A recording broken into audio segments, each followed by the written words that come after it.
Sampailah Daud ke Nob kepada Ahimelech imam itu. Dengan gemetar Ahimelech pergi menemui Daud dan berkata kepadanya, "Mengapa engkau seorang diri dan tidak ada orang bersama-sama dengan engkau?" Jawab Daud kepada imam Ahimelech, "Raja menugaskan sesuatu kepadaku. Katanya kepadaku, siapapun juga tidak boleh mengetahui sesuatu dari hal yang kusuruh kepadamu dan yang kutugaskan kepadamu ini. Sebab itu, orang-orangku telah kusuruh pergi ke suatu tempat. Maka sekarang, apa yang ada padamu? Berikanlah kepadaku 5 roti atau apapun yang ada." Lalu jawab imam itu kepada Daud, "Tidak ada roti biasa padaku, hanya roti kudus yang ada. Asal saja orang-orangmu itu menjaga diri terhadap perempuan." Daud menjawab imam itu, katanya kepadanya, "Memang kami tidak diperbolehkan bergaul dengan perempuan, seperti sedia kala apabila aku maju berperang. Tubuh orang-orangku itu tahir, sekalipun pada perjalanan biasa, apalagi pada hari ini, masing-masing mereka tahir tubuhnya." Lalu imam itu memberikan kepadanya roti kudus itu, karena tidak ada roti di sana kecuali roti sajian. Roti itu biasa diangkat orang dari hadapan Tuhan, supaya pada hari roti itu diambil, ditaruh lagi roti baru. Maka pada hari itu juga ada di sana salah seorang pegawai Saul yang dikhususkan melayani Tuhan, namanya Doeg, seorang Edom, pengawas atas gembala-gembala Saul. Berkatalah Daud kepada Ahimelech, "Tidak adakah padamu di sini tombak atau pedang? Sebab baik pedangku maupun senjataku tidak dapat kubawa, karena perintah raja itu mendesak." Kemudian berkatalah imam itu, "Pedang Goliat, orang Filistin, yang kau pukul kalah di lembah Tarbantin, itulah yang ada di sini, terbungkus dalam kain di belakang efod itu. Jika engkau hendak mengambilnya, ambillah, yang lain tidak ada, hanya ini." kata Daud. "Tidak ada yang seperti itu. Berikanlah itu kepadaku." Kemudian bersiaplah Daud, dan larilah ia pada hari itu juga dari Saul. Sampailah ia kepada Akhis, raja kota Gad. Pegawai-pegawai Akhis berkata kepada tuannya, "Bukankah ini Daud raja negeri itu? Bukankah tentang dia orang-orang menyanyi berbalas-balasan sambil menari-nari demikian? Saul mengalahkan beribu-ribu musuh, tetapi Daud berlaksa-laksa." Daud memperhatikan perkataan itu, dan dia menjadi takut sekali kepada Akhis, raja kota Gad itu. Sebab itu ia berlaku seperti orang yang sakit ingatan di depan mata mereka, dan berbuat pura-pura gila di dekat mereka. Ia menggores-gores pintu gerbang dan membiarkan ludahnya meleleh ke janggutnya.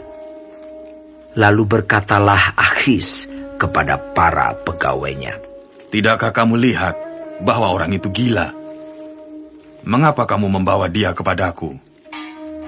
Kekurangan orang gilakah aku? Maka kamu bawa orang ini kepadaku supaya ia menunjukkan gilanya dekat aku. Patutkah orang yang demikian masuk ke rumahku?"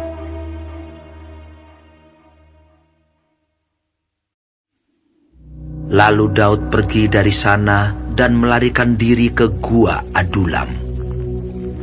Ketika saudara-saudaranya dan seluruh keluarganya mendengar hal itu, pergilah mereka ke sana mendapatkan dia. Berhimpunlah juga kepadanya setiap orang yang dalam kesukaran, setiap orang yang dikejar-kejar tukang piutang, setiap orang yang sakit hati. Maka ia menjadi pemimpin mereka. Bersama-sama dengan dia ada kira-kira 400 orang. Dari sana Daud pergi ke Mispa di Moab dan berkata kepada raja negeri Moab, Izinkanlah ayahku dan ibuku tinggal padamu, sampai aku tahu apa yang dilakukan Allah kepadaku. Lalu diantarkannyalah mereka kepada raja negeri Moab, dan mereka tinggal bersama dia selama Daud ada di kubu gunung. Tetapi Gad, nabi itu, berkata kepada Daud, Janganlah tinggal di kubu gunung itu. Pergilah dan pulanglah ke tanah Yehuda. Lalu pergilah Daud dan masuk ke hutan Keret. Hal itu terdengar oleh Saul, sebab Daud dan orang-orang yang bersama-sama dengan dia telah diketahui tempatnya. Adapun Saul ada di Gibea, sedang duduk di bawah pohon tamariska di bukit, dengan tombaknya di tangan, dan semua pegawainya berdiri di dekatnya. Lalu berkatalah Saul kepada para pegawainya yang berdiri di dekatnya, Cobalah dengar, ya orang-orang Benyamin. Apakah anak Isai itu juga akan memberikan kepada kamu sekalian ladang dan kebun anggur?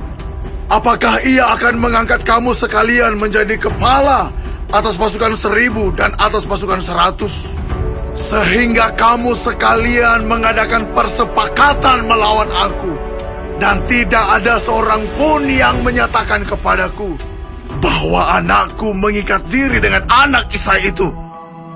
Tidak ada seorang pun dari kamu yang cemas karena aku, atau yang menyatakan kepadaku bahwa anakku telah menghasut pegawaiku melawan aku menjadi penghadang seperti sekarang ini. Lalu menjawablah Doeg orang Edom itu, yang berdiri dekat para pegawai Saul, katanya, Telah kulihat bahwa anak Isai itu datang ke Nob kepada Ahimelek bin Ahitub.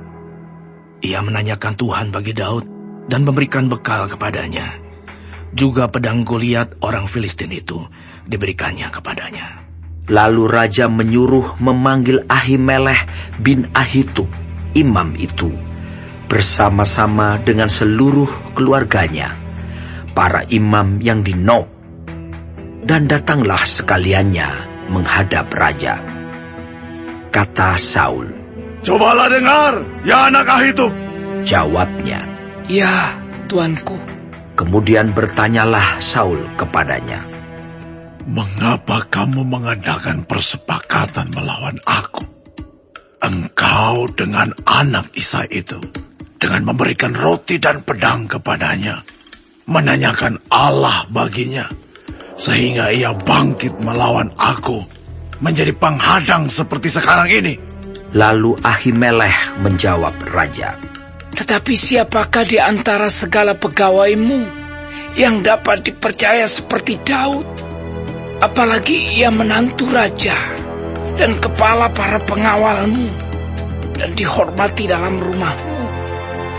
Bukan ini pertama kali aku menanyakan Allah bagi dia.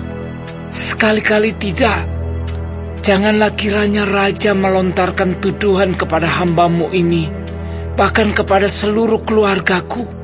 Sebab hambamu ini tidak tahu apa-apa tentang semuanya itu, baik tentang perkara kecil maupun perkara besar. Tetapi raja berkata, Engkau mesti dibunuh, Ahimelek. Engkau dan seluruh keluargamu. Lalu raja memerintahkan kepada bentara yang berdiri di dekatnya, Majulah dan bunuhlah para imam Tuhan itu, sebab mereka membantu Daud. Sebab walaupun mereka tahu bahwa ia melarikan diri, mereka tidak memberitahukan hal itu kepadaku. Tetapi para pegawai raja tidak mau mengangkat tangannya untuk memarang imam-imam Tuhan itu. Lalu berkatalah raja kepada Doeg, Majulah engkau dan paranglah para imam itu.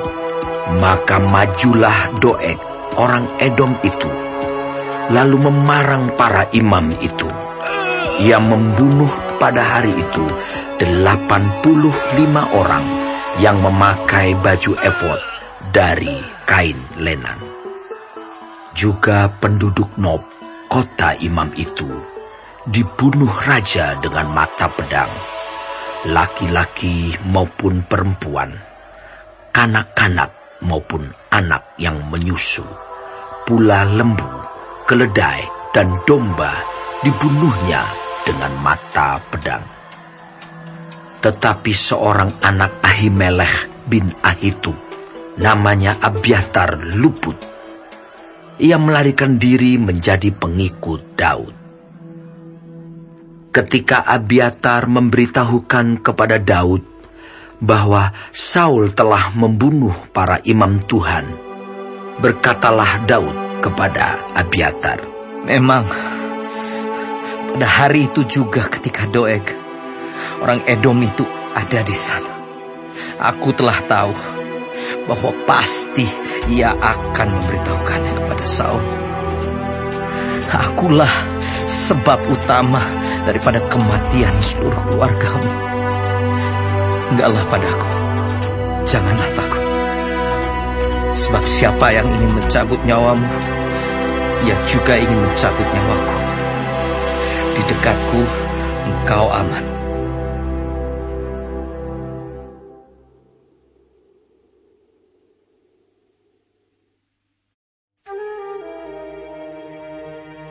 Diberitahukanlah kepada Daud begini, Ketahuilah, orang Filistin berperang melawan kota Kehila dan menjara tempat-tempat pengirikan. Lalu bertanyalah Daud kepada Tuhan, Apakah aku akan pergi mengalahkan orang Filistin itu? Jawab Tuhan kepada Daud, Pergilah, kalahkanlah orang Filistin itu, dan selamatkanlah Kehila. Tetapi orang-orang Daud berkata kepadanya, Ingatlah, sedangkan di sini, di Yehuda, kita sudah dalam ketakutan. Apalagi kalau kita pergi ke Kehila, melawan barisan perang orang Filistin. Lalu bertanya pulalah Daud kepada Tuhan. Maka Tuhan menjawab dia, firman-Nya, Bersiaplah, pergilah ke Kehila, sebab aku akan menyerahkan orang Filistin itu ke dalam tanganmu. Kemudian pergilah Daud dengan orang-orangnya ke Kehila. Ia berperang melawan orang Filistin itu, dihalaunya ternak mereka dan ditimbulkannya kekalahan besar di antara mereka. Demikianlah Daud menyelamatkan penduduk Kehila. Ketika Abiatar bin Ahimelech melarikan diri kepada Daud ke Kehila, ia turun dengan membawa efod di tangannya. Kepada Saul diberitahukan bahwa Daud telah masuk Kehila. Lalu berkatalah Saul, Allah telah menyerahkan dia ke dalam tanganku. Sebab dengan masuk ke dalam kota yang berpintu dan berpalang, ia telah mengurung dirinya. Maka Saul memanggil seluruh rakyat pergi berperang ke Kehila dan mengepung Daud dengan orang-orangnya. Ketika diketahui Daud bahwa Saul berniat jahat terhadap dia, berkatalah ia kepada Imam Abiatar, Bawalah efod itu kemari. Berkatalah Daud, Tuhan, Allah Israel, hamba-Mu ini telah mendengar kabar pasti bahwa Saul berikhtiar untuk datang ke Kehila dan memusnahkan kota ini oleh karena aku. Akan diserahkan oleh warga-warga kota Kehila itukah aku ke dalam tangannya? Akan datangkah Saul seperti yang telah didengar oleh hamba-Mu ini? Tuhan, Allah Israel, beritahukanlah kiranya kepada hamba-Mu ini. jawab Tuhan. Ia akan datang. Kemudian bertanyalah Daud, Akan diserahkan oleh warga-warga kota Kehila itukah aku dengan orang-orangku ke dalam tangan Saul? firman Tuhan. Akan mereka serahkan. Lalu bersiaplah Daud dan orang-orangnya, kira-kira 600 orang banyaknya. Mereka keluar dari Kehila dan pergi kemana saja mereka dapat pergi. Apabila kepada Saul diberitahukan bahwa Daud telah meluputkan diri dari Kehila, maka tidak jadilah ia maju berperang. Maka Daud tinggal di padang gurun, di tempat-tempat perlindungan. Ia tinggal di pegunungan, di padang gurun Zif. Dan selama waktu itu Saul mencari dia, tetapi Allah tidak menyerahkan dia ke dalam tangannya. Daud takut karena Saul telah keluar dengan maksud mencabut nyawanya. Ketika Daud ada di padang gurun Zif di Koresa, maka bersiaplah Yonatan anak Saul, lalu pergi kepada Daud di Koresa. Ia menguatkan kepercayaan Daud kepada Allah dan berkata kepadanya, "Janganlah takut, sebab tangan ayahku Saul tidak akan menangkap engkau. Engkau akan menjadi raja atas Israel, dan aku akan menjadi orang kedua di bawahmu." Juga ayahku Saul telah mengetahui yang demikian itu. Kemudian kedua orang itu mengikat perjanjian di hadapan Tuhan. Dan Daud tinggal di Koresa, tetapi Yonatan pulang ke rumahnya. Tetapi beberapa orang Zif pergi menghadap Saul di Gibea dan berkata, Daud menyembunyikan diri dekat kami, di kubu-kubu gunung dekat Koresa, di bukit Hakila, di sebelah selatan padang belantara. Oleh sebab itu, jika tuanku raja berkenan datang, silakanlah datang. Tanggungan kamilah untuk menyerahkan dia ke dalam tangan raja. Berkatalah Saul, "Diberkatilah kiranya kamu oleh Tuhan, karena kamu menunjukkan sayangmu kepadaku. Baiklah pergi, carilah kepastian lagi. Berusahalah mengetahui di mana ia berada dan siapa yang telah melihat dia di sana. Sebab telah dikatakan orang kepadaku bahwa ia sangat cerdik. Berusahalah mengetahui segala tempat persembunyiannya. Kemudian datanglah kembali kepadaku dengan kabar yang pasti, dan aku akan pergi bersama-sama dengan kamu. Sesungguhnya, jika ia ada di dalam negeri, maka aku akan meneliti dia di antara segala ribuan orang Yehuda." Lalu berkemaslah mereka pergi ke Zif, mendahului Saul. Daud dan orang-orangnya ada di padang gurun Maon, di dataran di sebelah selatan padang belantara.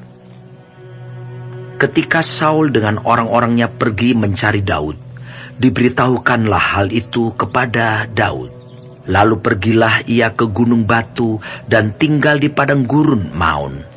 Saul mendengar hal itu, lalu mengejar Daud di padang gurun Maon. Saul berjalan dari sisi gunung sebelah sini, dan Daud dengan orang-orangnya dari sisi gunung sebelah sana. Daud cepat-cepat mengelakkan Saul, tetapi Saul dengan orang-orangnya sudah hampir mengepung Daud serta orang-orangnya untuk menangkap mereka. Ketika seorang suruhan datang kepada Saul dengan pesan, "Segeralah undur, sebab orang Filistin telah menyerbu negeri." Maka berhentilah Saul mengejar Daud dan pergi menghadapi orang Filistin. Itulah sebabnya orang menyebut tempat itu Gunung Batu Keluputan.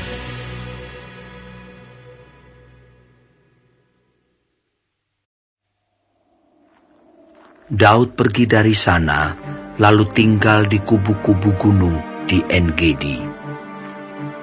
Ketika Saul pulang sesudah memburu orang Filistin itu, diberitahukanlah kepadanya demikian. Ketahuilah, Daud ada di padang gurun En-Gedi.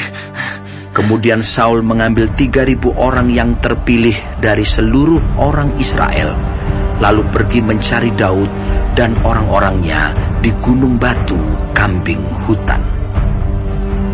Ia sampai ke kandang-kandang domba di tepi jalan. Di sana ada gua dan Saul masuk ke dalamnya untuk membuang hajat. Tetapi Daud dan orang-orangnya duduk di bagian belakang gua itu. Lalu berkatalah orang-orangnya kepada Daud, telah tiba hari yang dikatakan Tuhan kepadamu. Sesungguhnya, aku menyerahkan musuhmu ke dalam tanganmu. Maka perbuatlah kepadanya apa yang kau pandang baik. Maka Daud bangun, lalu memotong punca jubah Saul dengan diam-diam. Kemudian berdebar-debarlah hati Daud, karena ia telah memotong punca Saul. Lalu berkatalah ia kepada orang-orangnya, "Dijauhkan Tuhanlah kiranya daripadaku, untuk melakukan hal yang demikian kepada Tuanku, kepada orang yang diurapi Tuhan, yakni menjamah dia, sebab dialah orang yang diurapi Tuhan." Dan Daud mencegah orang-orangnya dengan perkataan itu. Ia tidak mengizinkan mereka bangkit menyerang Saul. Sementara itu Saul telah bangun meninggalkan gua itu, hendak melanjutkan perjalanannya. Kemudian bangunlah Daud. Ia keluar dari dalam gua itu dan berseru kepada Saul dari belakang. Katanya, "Tuanku Raja." Saul menoleh ke belakang. Lalu Daud berlutut dengan mukanya ke tanah dan sujud menyembah. Lalu berkatalah Daud kepada Saul, "Mengapa engkau mendengarkan perkataan orang-orang yang mengatakan, sesungguhnya Daud mengikhtiarkan celakamu? Ketahuilah, pada hari ini matamu sendiri melihat bahwa Tuhan sekarang menyerahkan engkau ke dalam tanganku dalam gua itu. Ada orang yang telah menyuruh aku membunuh engkau, tetapi aku merasa sayang kepadamu, karena pikirku, aku tidak akan menjamah tuanku itu, sebab dialah orang yang diurapi Tuhan. Lihatlah dahulu ayahku, lihatlah kiranya punca jubahmu dalam tanganku ini. Sebab dari kenyataan bahwa aku memotong punca jubahmu dengan tidak membunuh engkau, dapatlah kau ketahui dan kau lihat bahwa tanganku bersih daripada kejahatan dan pengkhianatan, dan bahwa aku tidak berbuat dosa terhadap engkau, walaupun engkau ini mengejar-ngejar aku untuk mencabut nyawaku. Tuhan kiranya menjadi hakim di antara aku dan engkau. Tuhan kiranya membalaskan aku kepadamu, tetapi tanganku tidak akan memukul engkau. Seperti peribahasa orang tua-tua mengatakan, dari orang fasik timbul kefasikan, tetapi tanganku tidak akan memukul engkau. Terhadap siapakah Raja Israel keluar berperang? Siapakah yang kau kejar? Anjing mati, seekor kutu saja. Sebab itu Tuhan kiranya menjadi hakim yang memutuskan antara aku dan engkau. Dia kiranya memperhatikannya, memperjuangkan perkaraku, dan memberi keadilan kepadaku dengan melepaskan aku dari tanganmu. Setelah Daud selesai menyampaikan perkataan itu kepada Saul, berkatalah Saul, "Suara muka itu, ya anakku Daud." Sesudah itu, dengan suara nyaring, menangislah Saul. Katanya kepada Daud, "Engkau lebih benar daripada aku, sebab engkau telah melakukan yang baik kepadaku. Padahal aku melakukan yang jahat kepadamu. Telah kau tunjukkan pada hari ini betapa engkau telah melakukan yang baik kepadaku. Walaupun Tuhan telah menyerahkan aku ke dalam tanganmu, engkau tidak membunuh aku. Apabila seseorang mendapat musuhnya, masakan dilepaskannya dia berjalan dengan selamat?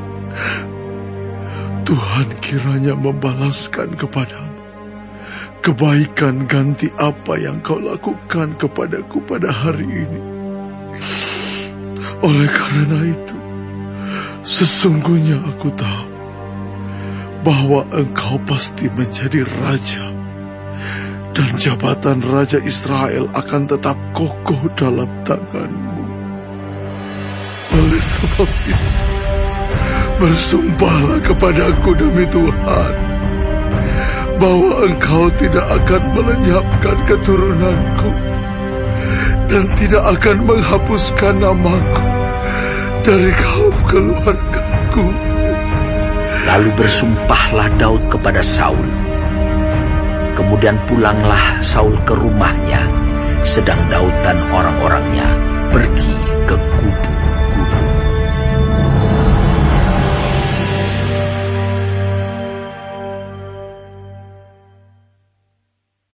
Bagi warga sorga yang mau dapat pemberitahuan video terbaru, silahkan klik subscribe dan paling penting jangan lupa untuk klik aktifkan loncengnya ya.